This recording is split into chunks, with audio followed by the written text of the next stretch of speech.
إن الحمد لله نحمده ونستعينه ونستغفره ونؤمن به ونتوكل عليه ونعوذ بالله من شرور أنفسنا ومن سيئات أعمالنا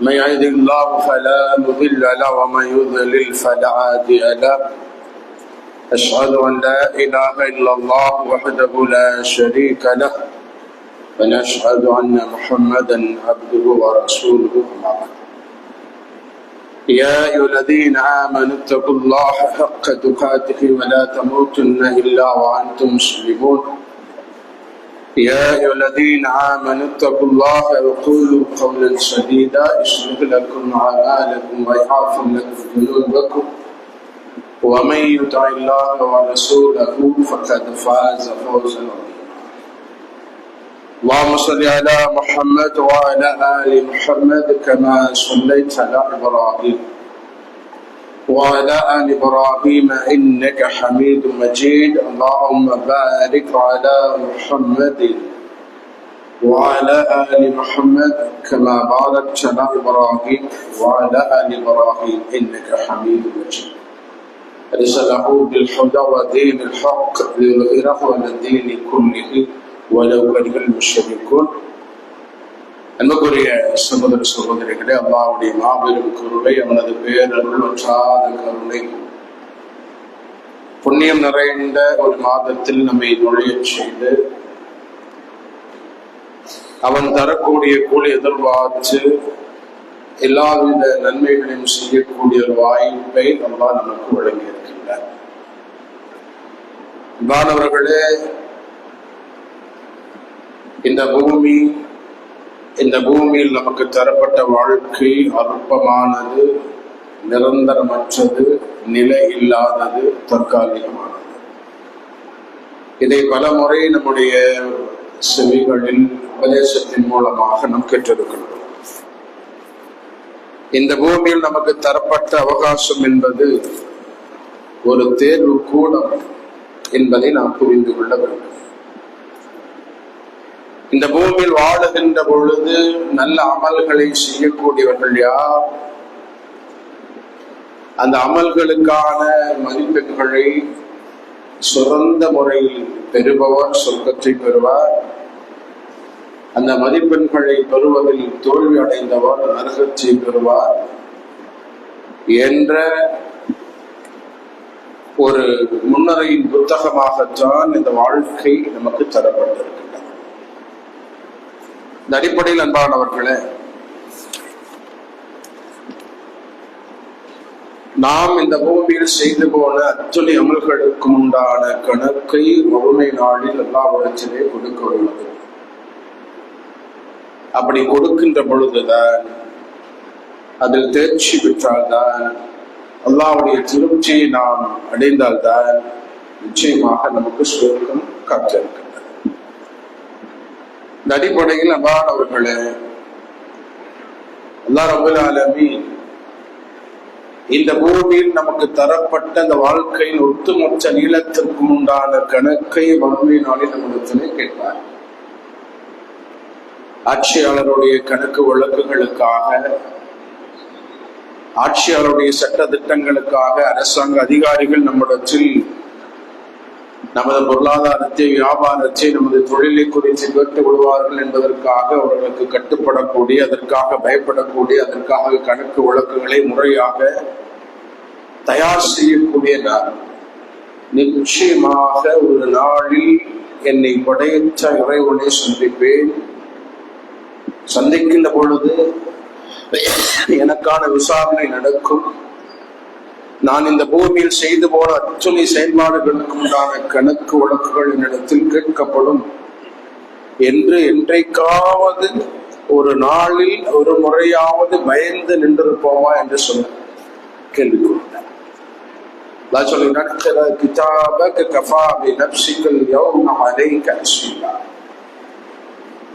கணக்கு வழக்கு புத்தகத்தினுடைய அந்த ஏடு நமது கையிலே தரப்படும் என்றெல்லாம் சொல்லிட்டார். தரப்பட்டு நம்மிடத்திலே சொல்லப்படும், இதுதான் உனது கணக்கு புத்தகம், இதை நீ படிச்சுப்பா, இன்றைய தினம் உனது கணக்கு வழக்குகளுக்கு கணக்கு அதிகாரியாக இருக்க நீயே போட்டு பார்க்க. இந்த வசனத்தை தொடர்ந்து இதே மாதிரியான தோரணையில் அல்லாஹ் சூரத்துல் கஹ்ஃப் 18வது அத்தியாயத்தில் ஒவ்வொரு வெள்ளிக்கிழமையும் நம்ம ஓதக்கூடிய அந்த அத்தியாயத்திலும் சொல்லக்கூடிய செய்தி வருகிறார். கணக்கு வழக்கின் புத்தகம் கொடுக்கப்படுமா, ஏழு ஒவ்வொரு மனிதனுடைய கையிலும் வழங்கப்படுமா, அப்படி அவனது வினைச்சுவடி, அவனது ஏடு, அவனது கணக்கு புத்தகம் அவனச்சிலை கொடுக்கப்பட்ட உடனேயே, வாங்கி பார்த்த உடனேயே அந்த மனிதன் புலம்புவான் என்று அல்லாஹ் சொல்கிறார். கிதாப் ஃபதரல் முஜ்ரிமீன முஸ்ஃபிகீன மிம்மா ஃபீஹி வயகூலூன யா வைலதனா அம்மா லிஹாதல் கிதாப். அது வாங்கிய உடனே சொல்லுவானாம், ஐயோ எங்களுடைய கை சேதமே, எங்களுடைய நஷ்டமே, எங்களுடைய பொருத்த ஏமாற்றமே, எங்களுடைய அநியாயமே. What is this book? மா லிஹாதல் கிதாப். இது என்ன புத்தகம் இது? நாங்கள் செய்து போன சிறிய பெரிய அச்சனையும் ஒன்று விடாமல் பதிவு செய்து வைத்திருக்கின்றது. இந்த நாளை நாங்கள் சந்திக்காமல் இருந்திருக்க கூடாதா என்று அந்த மனிதன் புலம்புவான் என்பதை அல்லாஹ் திருமறை குர்ஆனிலே சொல்லி காட்டுகிறார். அடிப்படையில் உமர் ரலியல்லாஹு அன்ஹு அவர்கள் சொல்வார்களா, ஹாசிபு அன்ஃபுஸிக்கும் கப்ல அன் துஹாஸிபு. உங்களை விசாரிப்பதற்கு முன்னால், நீங்கள் ஒரு நாள் விசாரிக்கப்படுவீர்களே, அப்படியாக நீங்கள் விசாரிக்கப்படுவதற்கு முன்னால் உங்களை நீங்களே விசாரித்துக் கொள்ளுங்கள். அப்படி ஒவ்வொரு நாளும் நாம் செய்து போன அமல்களை குறித்த நிறை குறைகள், பலவீனங்கள், ஏற்ற இறக்கங்களை நாம் நமக்கு நாமே குறித்துக் கொண்டே வர வேண்டும். இதைத்தான் அல்லாஹ் சொல்றார் 59வது அத்தியாயத்துடைய 18வது வசனத்தில் அல்லாஹ் அப்படித்தான் சொல்லுகிறார். யா அய்யுல்லதீன ஆமனு தகுல்லாஹ வல் தன்துர் நஃப்ஸும் மா கத்தமத். அல்லாஹ் சொல்கிறார், அல்லாஹ்வுக்கு அஞ்சிக் கொள்ளுங்கள், நாளை தினத்திற்காக நீங்கள் எதை தயார் செய்து வைத்திருக்கின்றீர்கள், முற்படுத்தி வைத்திருக்கின்றீர்கள் என்பதை நீங்கள் பார்த்துக் கொள்ளுங்கள் என்று அல்லாஹ் திருமறை குர்ஆனில் சொல்கிறார். இப்படியானால் சகோதரர்களை, ஒவ்வொன்றையும் நாம் கணக்கு கொடுத்தே ஆக வேண்டும். சுப்ஹானல்லாஹ், எத்தனை வாய்ப்புகள், எத்தனை வருடங்கள், எத்தனை மாதங்கள், எத்தனை வாரங்கள், எத்தனை நாட்கள், எத்தனை நோன்புகள், எத்தனை ரமதான்களை சந்தித்திருக்கிறார். எல்லா வாய்ப்புகளும் கிடைச்சும் அத்தனையும் பாழ்படுத்தி நிற்போம் என்றார். தங்களை தற்காத்துக் கொண்டவர்களை தவிர இந்த வாய்ப்புகள் எல்லாம் நல்ல முறையில் பயன்படுத்த வேண்டும் என்று தங்களை தற்காத்துக் கொண்டவர்களின் தவிர அதிகமான மக்களும் நாம் ஒவ்வொரு வாய்ப்பையும் நாம் பயன்படுத்த தவறிவிட்டோம். இந்த 15 நாள் தெரிஞ்சிருச்சு. ஒரு எதிரியாக நமக்கு முன்னால் அடையாளப்படுத்தப்பட்டவர் இந்த 15 நாள தன்னுடைய வேலை காமிக்க ஆரம்பிச்சார். 4 நாட்கள் ஒவ்வொரு பள்ளிவாசலும் நிரம்பி வழிந்து நிற்பதற்கு இடமில்லாமல், தொழுவதற்கு இடமில்லாமல், அப்படியாக இருந்த இடங்கள் எல்லாம் சற்றென்று ஒற்றி கிடக்கக்கூடிய வெற்றிடங்களை ஒவ்வொரு பள்ளிவாசலும் பார்க்கக்கூடிய ஒரு துர்பாக்கியம் ஏற்பட்டிருக்கின்றது. என்ன காரணம்? பெரும் சதிகாரனவன், பெரும் சாமர்த்தியக்காரனவன், சூழ்ச்சிகளின் சதிகளில் நமக்கு எதிராக செய்து கொண்டே இருக்கக்கூடியவன். சிங்கிள் அஜெண்டா, நாம் எந்த அடிப்படையில் நன்மை பக்கம் தொடர்ந்து கடந்து விடக்கூடாது, நகர்ந்து விடக்கூடாது என்பதிலே எல்லா விதமான முயற்சிகளையும் செய்து அதில் வெற்றி பெறக்கூடிய இடத்திலே நிற்கின்றார். இந்த ரமலானை அவனுக்கு எதிரான ஒரு களமாக நாம் மாற்றிக்கொள்ளவில்லை. அப்படியானால் இந்த பூமி என்பது விசாரணையோ தீர்ப்போ இல்லாத ஒரு களம். விசாரணையோ தீர்ப்போ கிடையாது. வாய்ப்புகளும் அவகாசங்களும் மட்டுமே வழங்கப்பட்ட களம் தான் இந்த மறுமை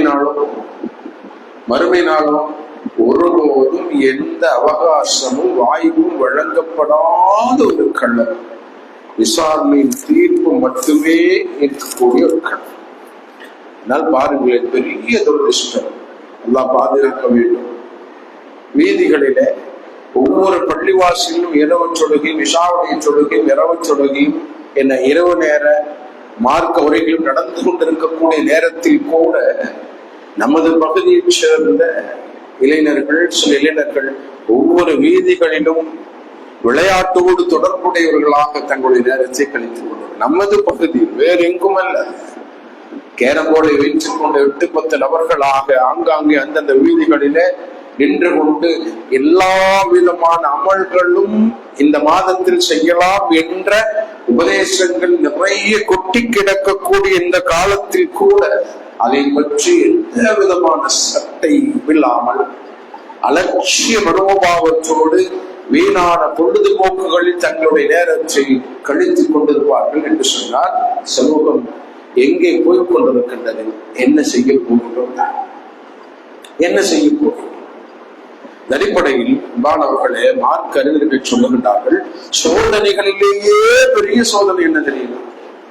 சோதனைகளிலேயே பெரிய சோதனை என்பது இந்த மனிதனுக்கு இறக்கப்பட்ட நெருக்கடிகள், சோதனைகள், துன்பங்கள், துயரங்கள், பாதிப்புகள் எல்லாம் அவனுக்கு இறங்கி இருக்கக்கூடிய நேரத்திலும் அப்படியான காலகட்டத்தில் கூட இறைவன் பக்கம் மீளாமல் ஒரு மனிதன் வாழ்வார். இந்த சோதனைகள், நெருக்கடிகள், துன்பங்கள், துயரங்கள், கஷ்டங்கள் என்று எல்லாம் அவன் மீது சுமத்தப்பட்டும் கூட அதை சந்திக்கின்ற பொழுதும் கூட அதை பற்றி எந்த விதமான சிந்தனையும் இல்லாமல் அல்லாஹ்வின் பக்கம் மீளாமல் ஒருத்தன் இருப்பானே, அதை விட ஒரு பெரிய சோதனை எதுவும் இருக்க முடியாது என்ற உலமாக்கள் சொல்லுவார். எவ்வளவு அழிவு காட்சிகளை பார்த்து விட்டோம், எத்தனை தண்டனைகளை பார்த்து விட்டோம், பேரழிவின் கொடூரங்களை பார்த்து விட்டோம். கொரோனா போன்ற கோர தாண்டவத்தினுடைய எல்லா விதமான அழிவு காட்சிகளுடைய சாட்சிகளாக நின்று கொண்டிருக்கின்றோமே. இப்படியான நிலைகளை பார்த்தும் கூட இதற்கிடையில் ஒரு வாய்ப்பாக கிடைத்த ரமலானை நாம் பயன்படுத்தவில்லை என்று சொன்னார். என்ன செய்ய போகிறோம்?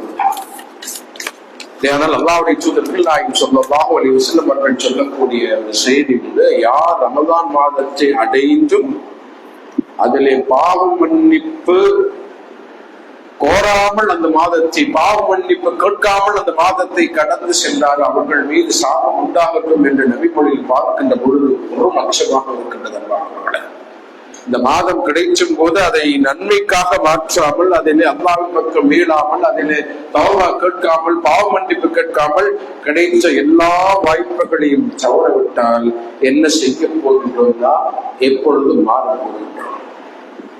அடிப்படையில் ஆர்வத்தோடு இபாதத்துகளை செய்யக்கூடிய அதே நேரத்தில் நான் செய்து போன அமல்களுக்குண்டான கூலி எனக்கு கிடைக்குமா என்ற கவலையோடு ஒரு இணைப்பிக்கான இந்த பூமியில் நான் தெரிய வேண்டும்.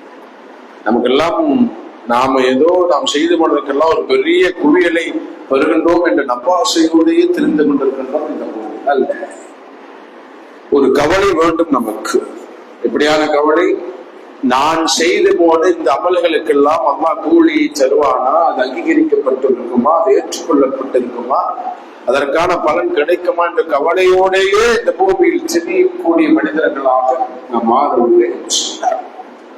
கலீஃபா உமர் ரலியல்லாஹு அன்ஹு அவருடைய மரணத்தில் கடைசி நேரம் ஒரு எதிரியால் வாளால் குத்தப்பட்டு வயிறு கிழிந்து குடல்கள் சரிந்த நிலையில் மரணத்தினுடைய கடைசி தருணத்தில் அவரை அவர் மகன் அப்துல்லா இப்னு உமர் ரலியல்லாஹு அன்ஹு தனது மடியிலே கிடச்சி இருக்க மகனுடைய மடியிலிருந்து தனது தலையை எடுத்தவராக நிலத்திலே தனது தலை அங்குமிக்கும் தேய்த்தவராக தனது தலையை எடுக்கின்றார். மகன் மீண்டும் தனது தந்தையின் உமரனுடைய ரலியல்லாஹு தலையை மீண்டும் தனது மடியிலே வைக்கின்றார். அதற்கு பிறகு கூட மகனுடைய மடியிலிருந்து தனது தலை எடுத்தவராக உமர் ரலியல்லாஹு அவர்கள் அங்கும் இங்குமாக புரளுகின்றார். மகன் சொல்லுகின்றார், தந்தையே, உங்களது உயிர் எனது மடியில் போக வேண்டும் என்று நான் ஆசைப்படுகின்றேன், ஏன் இந்த மாதிரி செய்கின்றீர்கள் என்று கேட்ட பொழுது உமர் ரலியல்லாஹு அவர்கள் சொன்ன வார்த்தை, வார்த்தை, நான் இப்படி கிடக்கக்கூடிய இந்த நிலையை பார்த்த பிறகு அல்லாஹ்வுடைய கருணை என் மீது பிறந்து விடாதா, அல்லாஹ்வுடைய அருள் என் மீது இறங்கி விடாதா என்று எதிர்பார்க்கின்றேன் மகானே என்று அவரால் சொல்ல முடிப்பது என்றால், அடுத்த காலங்களில் நாடி நரம்புகளில் மொழி பதிவுகள் இறுதிய துடிப்புகளில் எல்லா நிலையில் இறப்பு நேரத்திலும் கூட கடைசி நேரத்திலும் கூட ஏனாத இபாதத்தை அமல்களை என் மீது கருணை உள்ளவனாக அல்லாஹ் இருப்பானா என்று கவலையோடையே ஒரு சமூகம் நமக்கு முன்னால் வாழ்ந்திருக்கின்றதே. அந்த வரலாற்று செய்திகளை கேட்ட நாம் நம்முடைய வாழ்க்கையை இப்படி அமைத்துக் கொள்கிறார்கள். அடிப்படையில் அவர்களே ஷைத்தான் தயாராக இருக்கின்றன. இன்ஷா அல்லாஹ் ரமலான் முடிந்த உடனேயே நாம் இந்த ரமலான் மாதத்திற்கென்று பிரத்யேகமாக எடுத்து அணிந்த அந்த தற்காலிகமான முகமூடிகளை கலற்றி வீசத்தான் போகிறோம். அல்லாஹ் பாதுகாத்தவர்கள் தவிர இப்போ ரமலான் முடிந்த அந்த பெருநாளுடைய நாளில் முடிந்த ஒரு நாளை அதற்கடுத்த நாளை சந்திக்கின்ற பொழுது ஒவ்வொரு பள்ளிவாசலும் பஜ்ர தொழுகையிலே காலியாக கிடக்கின்ற பொழுது நமக்கு தெரிய வரும், யாரெல்லாம் ரமலான் மாதத்திற்கென்று பிரத்யேகமாக எடுத்து அணிந்து அந்த தற்காலிகமான மூடிகளை வீசி எறிந்தார்கள்.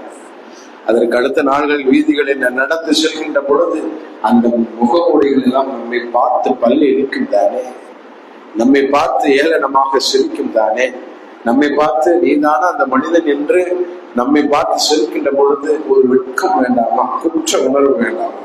இந்த அடிப்படையில் அன்பானவர்களே, நாம் நமக்கிடையில பேசுகின்ற பொழுது நாம் சொல்லிக் கொள்வோம், இனி ஒரு ரமலானை நாம் சந்திப்போமா, இனி ஒரு ரமலான் நமக்கு கிடைக்குமா, கடந்த ரமலானிலே இருந்தவர்கள் நம்மோடு இல்லையே என்பது மாதிரியான ஒரு தோழனை வாழ்ச்சிகளை நமக்குள்ளே நிறைய பேசியிருப்போம், கிட்டிருப்போம் இல்லையா?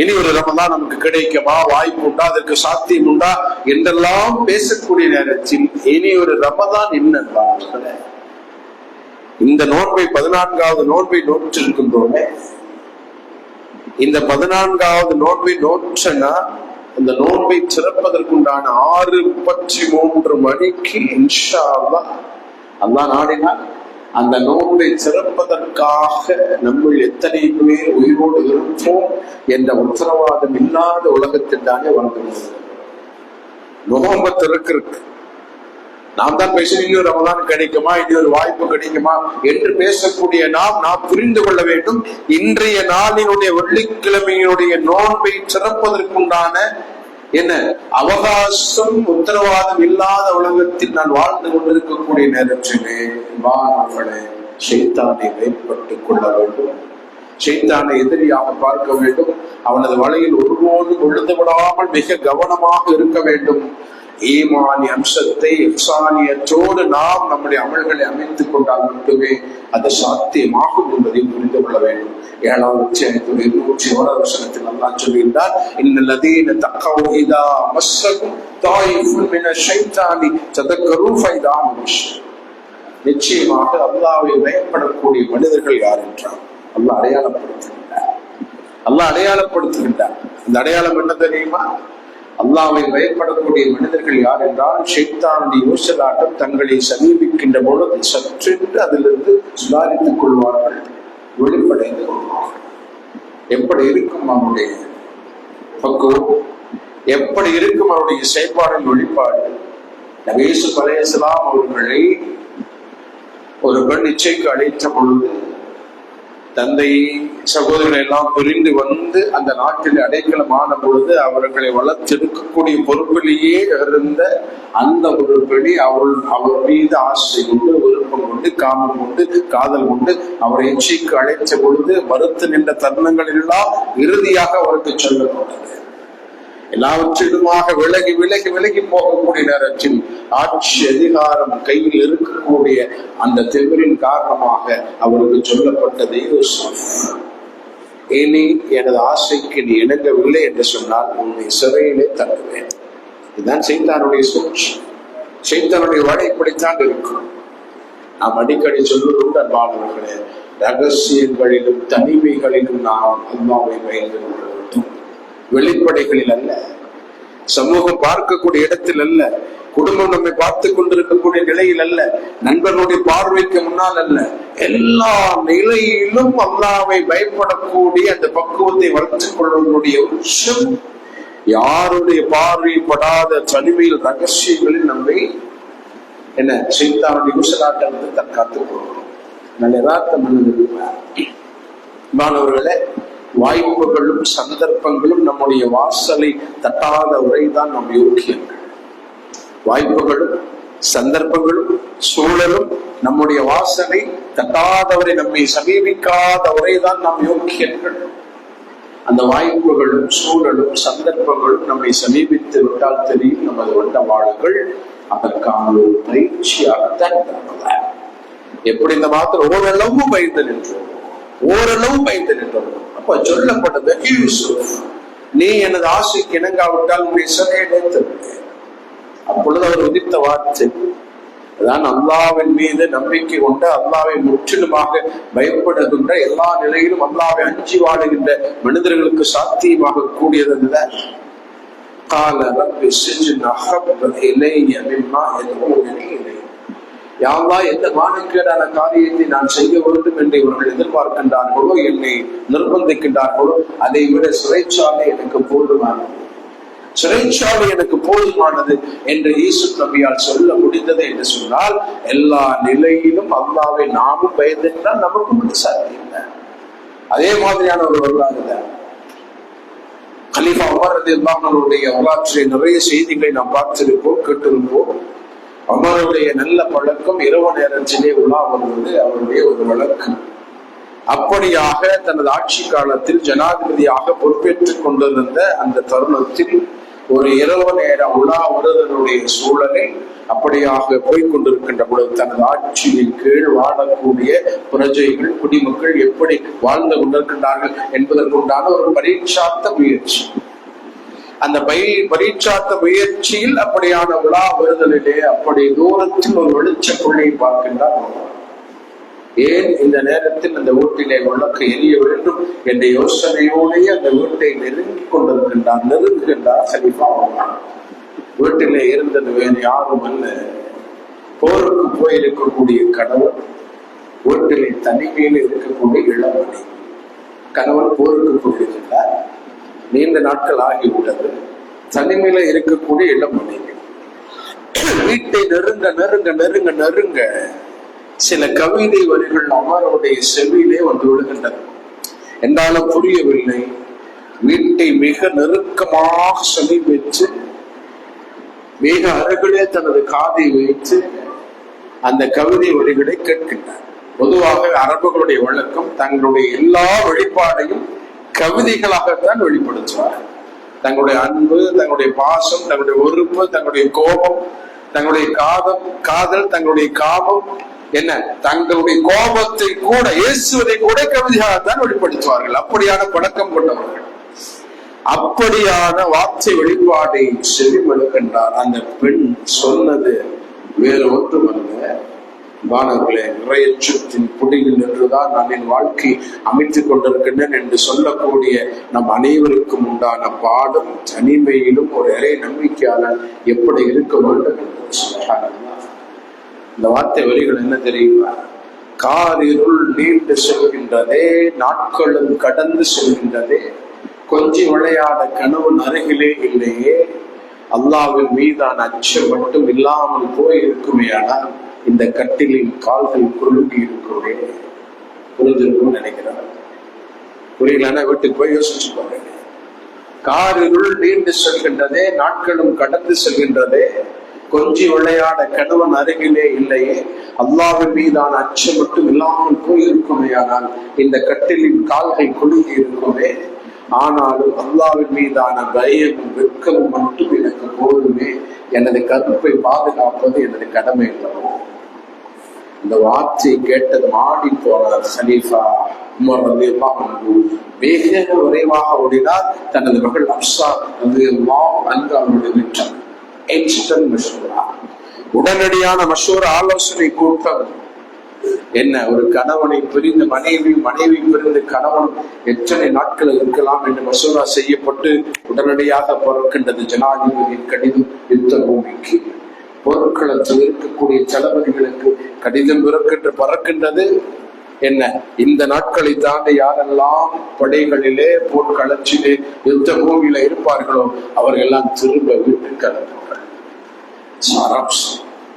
சாராம்சம் அப்படியான ஒரு இறையச்சத்தை மிக கவனமாக நாம் பெறவில்லை என்று சொன்னால், அன்பானவர்களே, ஒரு ரமதான் அல்ல, எத்தனை ரமதான்களை சந்திச்சாலும், ஒரே மாதத்தில் எத்தனை மாதத்திலே நிறைவேற்றினாலும், ரமலான் முடிந்த பிறகு கூட அந்த ஷைத்தானுடைய வேலைகள் வீழ்ந்தவர்களாக, மிக மிக மிக பலவீனப்பட்டு போனவர்களாக, அல்லாஹ்வுடைய கோபத்திற்கு ஆளாக நேரிடும்.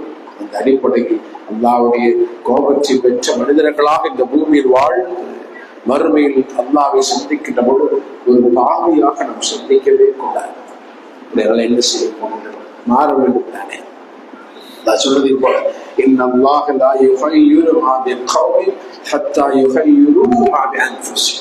எந்த சமூகமும் தன்னைத்தானே மாற்றிக்கொள்ளாதவரை அந்த சமூகத்தின் நிலை அல்லாஹ் மாற்றுவதே கிடையாது.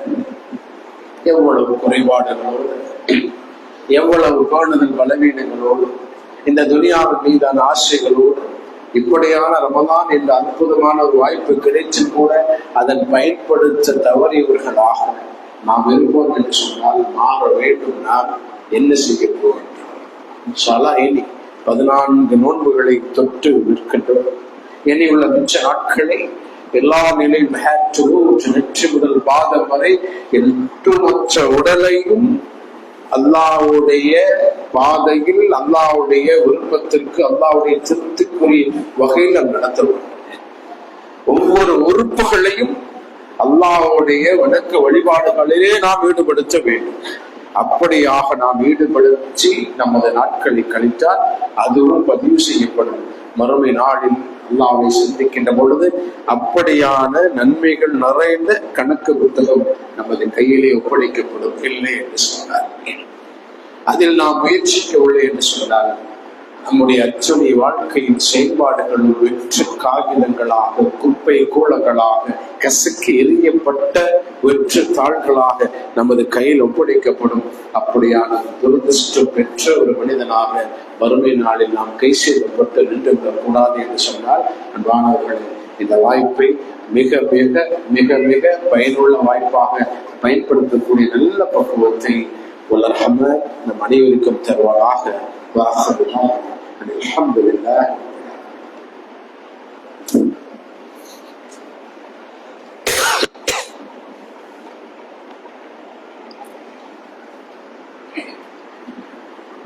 الحمد لله رب العالمين الرحمن الرحيم مالك يوم الدين اللهم صل على محمد وعلى آل محمد كما صليت على إبراهيم وعلى آل إبراهيم إنك حميد مجيد اللهم بارك على محمد وعلى آل محمد كما باركت على إبراهيم وعلى آل إبراهيم إنك حميد مجيد. நுகரிய சகோதரர்களே, முன்னுரையில் சொன்னதை போல Ramadan is a great opportunity, ஒரு மிகச்சிறந்த வாய்ப்பு. அந்த வாய்ப்பு நாம் குறிப்பிட்டதை போல இந்த நோன்பை நோற்று அதை திறப்பதற்குண்டான அவகாசம் இனி ஒரு 5.5 மணி நேரம். இந்த 5.5 மணி நேரத்தில் இந்த பூமியில் நாம் உயிரோடு இருப்போமா, அல்லது 14வது நோன்பை நோற்றனா 15வது நோன்பை நோற்பதற்குண்டான ஒரு அவகாசம் நமக்கு தரப்படுமா என்ற கேள்வியோடையே ஒவ்வொரு நாளும் இதுவரை அல்லாஹ்வுடைய மரணத்துடைய வானவுடைய பட்டியலில் நமது பெயரை சேர்க்கவில்லை என்பது அல்லாஹ் நமக்கு புரிந்த பெரிய நாட்சி. எப்படி மரணிக்கின்றோம் என்று தெரியாமல் பலரும் இந்த பூமியில் மரணிச்சு போயிருக்க, அந்த மனிதர்கள் எல்லாம் நம் மண்ணுக்குள்ளே நாம் கிடச்சி இருக்க, கடந்த 10-15 நாட்களுக்கு முன்னால் கேரளாவிலே நடந்த ஒரு மாபெரும் மோசமான ஒரு விஷயம். அவர்களும் ரமலானை எதிர்பார்த்து காத்திருந்திருப்பார்கள் தானே நம்மை போல. 23 வயது கொண்ட ஒரு இளைஞன் தனது தாயை, தனது தந்தையின் தாயை, தனது தம்பியை, தான் விருப்பப்படக்கூடிய ஒரு தோழியை, தன் தந்தையின் சகோதரனை, அவரது மனைவி 6 பேரை மிக மூர்க்கமாக கொடூரமாக மனிதாபிமானத்திற்கும் மனசாட்சிக்கும் எந்த சம்பந்தம் இல்லையோ என்று சமூகம் உணரக்கூடிய கவலைப்படக்கூடிய விதத்தில் 5 நபர்கள் மரணிச்சு போனார்கள். தாய் மட்டும் என்ன மிக மிக சீரியஸான நிலையில. பின்னணிகள் சொல்லப்படுகின்றது போதை,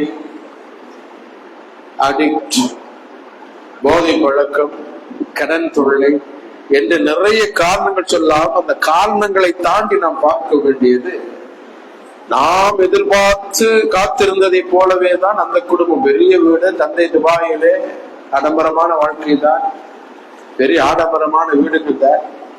ஆனால் பாருங்களே, 6 5 நபர்கள் மண்ணுக்குள் அவர்களை கொண்ட அந்த மனிதர்கள் செய்திருக்கோம். அந்த ரமலானை எதிர்கொள்ளக்கூடிய வாய்ப்பு அவர்களுக்கு வாய்க்கவில்லை. இதுதான் அல்லாஹ்வுடைய தீர்மானம், இதுதான் அல்லாஹ்வுடைய விதி, இதுதான் அல்லாஹ்வுடைய முடிவு. அந்த அடிப்படையில் ஒவ்வொரு நாளும் காலை எழுந்து நமது உடலில் உயிர் இருக்கக்கூடிய நிலையில் நாம் உயிரோடு இருக்கின்றோம் தெரிந்து விட்டாலே முதலில் அல்லாஹ்வுக்கு சுக்குர் செய்து விட வேண்டும். முதலில் சுக்குர், யாரெல்லாம் என்னை உயிரோடு வைத்திருக்கின்றாய், அதற்கு நன்றி முதலில். அதற்கு பிறகு ஒவ்வொரு நாளையும், ஒவ்வொரு மணி நேரத்தையும், ஒவ்வொரு நிமிடத்தையும், ஒவ்வொரு வினாடியும் அல்லாஹ்வுடைய நினைவிலே கழிப்பதற்குண்டான பொருள் முயற்சி. இப்படி நான் சேமிக்க வேண்டும், சேகரிக்க வேண்டும்னா மறுமை நாளில் நீங்கள் எதை முற்படுத்தி வைத்திருக்கின்றீர்கள், எதை முற்படுத்த போகின்றீர்கள் என்று அல்லாஹ் கேட்கின்றானே, அதை முற்படுத்தி வைப்பதற்குண்டான ஒரு தயாரிப்பு நமக்கு வேண்டும். அந்த தயாரிப்பு இபாதத்தாக, வணக்க வழிபாடுகளாக, தொழுகைகளாக, இரவு தொழுகைகளாக, நோன்பாக, சதகாவாக, ஜகாத்துகளாக, நாம் கொடுக்கக்கூடிய பொருளாதார உதவிகளாக, அல்லாஹ்வுடைய பாதையில் நாம் செலவழிக்கக்கூடிய எந்த ஒன்றாக இருந்தாலும் அல்லாஹ் தருவது என்ன 700 மடங்கு அதிகரிக்கக்கூடிய நன்மை அல்லாஹ் தருவது. அந்த நல்லெண்ணம் கொள்ள வேண்டும். நடைமுறையில் பார்க்கிறே, நமது ஜம்மியத் அஹ்லுல் குர்ஆன் வல் ஹதீஸ் ஜமாத்தின் சார்பாக மாஷா அல்லாஹ் 3 அனாதை இல்லங்கள் தமிழகத்தில், ஆண்களுக்கு உண்டான கல்லூரி, பெண்களுக்கு உண்டான அரபிக் கல்லூரி, 3 இஸ்லாம் மதரசாக்கள், விதவைகளுடைய பராமரிப்பு, காது கேட்காதற்குண்டான பராமரிப்பு என்று நிறைய நல்ல அறங்களை அல்லாஹ்வுடைய முகத்திற்காக மாஷா அல்லாஹ் 35 ஆண்டுகளுக்கு மேலாக செய்வோம். அப்படியான கல்வி ஸ்தாபனத்தில் ஒன்றுதான் நமது பகுதியில் கோயம்புத்தூரிலே குறிச்சி பிரிவிலே மற்ற சாதிகள் என்று சொல்லக்கூடிய நம்ம ஜெயிக்குடைய பள்ளிவாசலுடைய வளாகத்தில் நடக்கக்கூடிய அன்னூரா என்று அழைக்கப்படக்கூடிய பெண்களுக்கான அறிவிக்கல். ஒரு சகோதரிக்கு, ஒரு பெண்ணுக்கு கொடுக்கக்கூடிய மார்க்க கல்வி அவருடைய குடும்பத்தில் மாற்றத்தை ஏற்படுத்தும். குடும்பத்தில் ஏற்படக்கூடிய மாற்றம் சமூகத்தின் மாற்றத்தை ஏற்படுத்தும் என்ற எதிர்பார்ப்பின் பின்னணியில் ஆரம்பிக்கப்பட்ட கல்லூரி ஸ்தாபனம். ஒவ்வொரு ஆண்டுமே பல ஆலிமாக்கள் வெளியே வருகின்றார்கள், மார்க்கத்தை சொல்லுகின்றார்கள். இந்த வருடம் கூட 26 மாணவிகள் அங்கே அல்லாஹ்வுடைய மார்க்கத்தை கற்றுக் கொண்டிருக்கின்றார்கள். ஆனால் அந்த மார்க்க கல்வியை கற்றுக் கொடுக்கக்கூடிய ஸ்தாபனம் ஒவ்வொரு மாதம் ஒரு முதல்வர், 3 ஆசிரியர்கள், அதற்கான களம், அதற்கான ஸ்ட்ரக்சர், அந்த மாணவிகள் பயிலுவதற்கு உண்டான எல்லா விதமான சிறந்த ஏற்பாடுகளை செய்து கொடுக்கக்கூடிய அந்த முயற்சியில் முன்னதாக பல லட்சம் ரூபாய் செலவழிக்கப்பட்டுதான் இந்த ஸ்தாபனம் உருவாக்கப்பட்டிருக்கின்றது. ஒவ்வொரு மாதமும் பெரிய அளவிலான கல்வி கட்டணங்கள் வசூலிக்கப்படுவதில்லை. கட்டணத்தை பெறுவதற்குண்டான எந்த நிர்பந்தமும் அவர்கள் மீது செலுத்தப்படுவதும் இல்லை. அவர்கள் கல்வி கற்றால் போதும், கற்ற கல்வி சமூகத்தில் அவர்கள் பிரச்சாரம் செய்தால் போதும், அதன் மூலமாக சமூகத்தில் ஒரு மறுமலர்ச்சி மாற்றம் ஏற்பட்டால் போதும் என்ற கவலை, அந்த பொறுப்பு, அந்த கடமை தான். அடிப்படை சமூகத்திலே பல 1000 ரூபாய் ஒவ்வொரு மாதம் பற்றாக்குறையோடு சிரமற்றோடு அந்த கல்வி ஸ்தாபனம். நமது பிள்ளைகளும் இன்ஷா அல்லாஹ் 10வது 12வது முடித்த பிள்ளைகள் நமது குடும்பத்தில் இருந்தால் அவர்களையும் அந்த கல்லூரியில் சேர்த்து மார்க்க கல்வி கற்றுக் கொடுப்பதற்கு உண்டான ஒரு வாய்ப்பும் உண்டு. இந்த அடிப்படை இன்ஷா அல்லாஹ் இன்றைய ஜுமா வசூல் இந்த அன்னுரா என்று சொல்லக்கூடிய பெண்கள் அரபிக் கல்லூரிக்காக இருக்கிறார். இந்த இடத்தில் ஒன்றை நாம் நன்றாக புரிந்து கொள்ள வேண்டும். அல்லாஹ்வுடைய பாதையில் செலவழிக்கக்கூடிய அத்துணை பொருளாதாரமும் நமக்கு நிறைவாக புண்ணியம் நிறைந்த இந்த ரமலான் மாதத்தில் அல்லாஹ் திரும்ப தரத்தான் போகின்றான், இரட்டிப்பாக தரத்தான் போகின்றான். வாக்குறுதி மீறாதவே வாக்குறுதி. இதில் இன்னும் ஒரு நன்மையான பங்களிப்பு என்ன என்று சொன்னால், நான் பொருளாதாரம் கொடுத்து அந்த கல்லூரி நல்ல முறையில் இயங்கி அந்த கல்லூரியில் படிக்க வரக்கூடிய ஒரு மாணவி நல்ல முறையில் அல்லாஹ்வுடைய மார்க்கத்தை கற்று அதை தனது குடும்பத்தில் சமூகத்தில் அந்த மார்க்கத்தை எடுத்து சொல்லுகின்ற பொழுது அதன் மூலமாக யாருக்காவது இதாயத் கிடைத்து விட்டால் சுப்ஹானல்லாஹ், அந்த இதாயத் ஒரு மனிதனுக்கு கிடைத்த அந்த கூலி நம்மையும் தொடரும் என்ற அடிப்படையில் இன்ஷா அல்லாஹ் தாராளமாக நிறைய நீங்கள் தர வேண்டும். சிரமப்படக்கூடிய ஒரு கல்வி ஸ்தாபனத்திற்கு, நெருக்கடியில் இருக்கக்கூடிய ஒரு கல்வி ஸ்தாபனத்திற்கு, மார்க்கத்தை மேலோங்க செய்யக்கூடிய கல்வி ஸ்தாபனத்திற்கு, சமூகத்தை பல ஆலிமாக்களை அனுப்பி வைக்கக்கூடிய ஒரு கல்வி ஸ்தாபனத்திற்கு அல்லாஹ்வின் முகத்திற்காக அல்லாஹ் வழங்கிய பொருளாதாரம். நாம் சம்பாதித்ததல்ல. நம்மிடத்தில் இருக்கக்கூடிய 100ம், நம்மிடத்தில் இருக்கக்கூடிய 1000ம், நம்மிடத்தில் இருக்கக்கூடிய 1,00,000ம், நம்மிடத்தில் இருக்கக்கூடிய கோடியும் நாம் சம்பாதித்தது என்ற எண்ணம் ஒருபோதும் நமக்கு வந்துவிடவே கூடாது. அல்லாஹ் is the only owner of this universe. இந்த பிரபஞ்சத்தினுடைய ஒற்றை உரிமையாளர். யாருக்கு நாடு இருக்கின்றாரோ அவர்களுக்கு கையிலே அந்த பொருளாதாரத்தை கொடுத்திருக்கிறார். கொடுத்தது எதற்காக? நாம் மட்டுமே வைத்துக் கொள்வதற்காக அல்ல. அல்லாஹ் குர்ஆனிலே சொல்வதை போல கைலா யகுன் தௌலத்தம் பைனல் ஆனியைக்கும், பொருளாதாரம் உள்ள மக்களிடத்தில் மட்டுமே சுற்றி வந்து கொண்டிருக்க கூடாது என்ற ஒரு எச்சரிக்கையும் சேர்த்தே சொல்லுங்க. அந்த அடிப்படையில் நமக்கு எது தாக்கற்றோ, எது சாத்தியமோ, எது என்னால் கொடுக்க முடியுமோ, நம்முடைய பொருளாதாரத்தை பற்றிய மதிப்பீடுகள் மனிதர்களுக்கு தெரியாமல் போகலாம், குடும்பங்களுக்கு தெரியாமல் போகலாம், பெற்றோர் மனைவிக்கு தெரியாமல் போகலாம். படைத்த ரப்புல் ஆலமீன் அதை பார்த்து கொண்டேதான் இருக்கின்றான். தந்தவனுக்கு தெரியும் தானே, அந்த தந்த பொருளாதாரத்திலிருந்து நாம் எப்படி செலவு செய்ய போகின்றோம் என்பதையும் அவன் எழுதி வைப்பான் தானே. அப்படி மறுமை நாளிலே போய் நிற்கின்ற பொழுது, யா அல்லாஹ், உன் முகத்திற்காக, உனது திருப்திக்காக நீ நிறைய கூலிகளை இரட்டிப்பாக தருவாய் என்ற நல்ல எண்ணத்திற்காக ஏதோ அன்னூரா பெண்கள் கல்லூரிக்காக நான் அள்ளி கொடுத்தேன் என்ற ஒரு தன்னிறைவான ஒரு பொருளாதாரத்தை தரக்கூடிய இடத்தில் நாம் இருக்க வேண்டுமாக அந்த அரபிக் கல்லூரிக்காக இன்றைய தினம் தாராளமாக இன்ஷா அல்லாஹ் உங்களுடைய பொருளாதாரத்தை தாருங்கள். அந்த கல்லூரியின் நெருக்கடியை குறைக்கின்ற பொழுது அல்லாஹ் நம்முடைய நெருக்கடியை குறைப்பான் என்ற நல்லெண்ணம் எங்கள் ரஹ்மான் இந்த பூமியில் முற்றிலுமாக எல்லா நிலையிலும் எல்லா சூழலிலும் அல்லாஹ்வை பயந்து வாழக்கூடிய வாழ்க்கையை, எல்லா நேரத்திலும் அல்லாஹ்வை நினைவு கூர்ந்து வாழக்கூடிய வாழ்க்கையை, எல்லா நேரத்திலும் சொர்க்கத்திலும் எனக்காக தயார் செய்யப்பட்டிருக்கின்றது, அந்த சொர்க்கத்திற்கு செல்வதுதான் என்ற எனது இலக்கு என்ற நல்ல ஒரு சபதத்தோடு, ஒரு இலட்சியத்தோடு, ஒரு இலக்கோடு பயணிக்கக்கூடிய நல்ல பக்குவத்தை, வாக்கியத்தை, அறிவை, ஆற்றலை, சிந்தனை, புத்தியை, வலிமையை, தாக்கத்தை, ஆரோக்கியத்தை, பொருளாதாரத்தை, நேரத்தை, நல்ல எண்ணத்தை, நல்ல சிந்தனை, நல்ல வாழ்வை, நல்ல மனநிலையை ரஹ்மான் நம் அனைவருக்கும் தருவானாக. அல்ஹம்துலில்லாஹி ரப்பில் ஆலமீன்.